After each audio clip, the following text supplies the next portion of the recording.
میگن هر سه تا اسباب کشی مساویه با یه آتش سوزی، اما برای من انگار نه انگار. اینجا یه خونه 400 متری تو فرشته است. بریم ببینیم هزینه این اسباب کشیش چقدر میشه.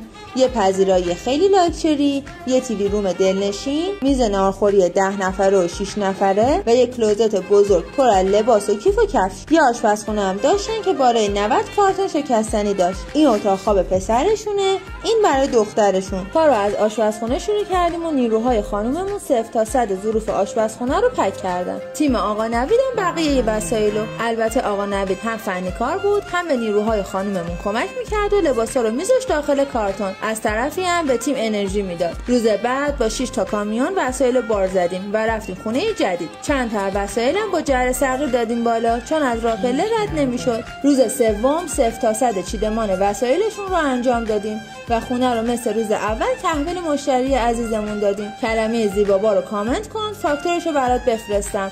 کپشن هم یادت نره.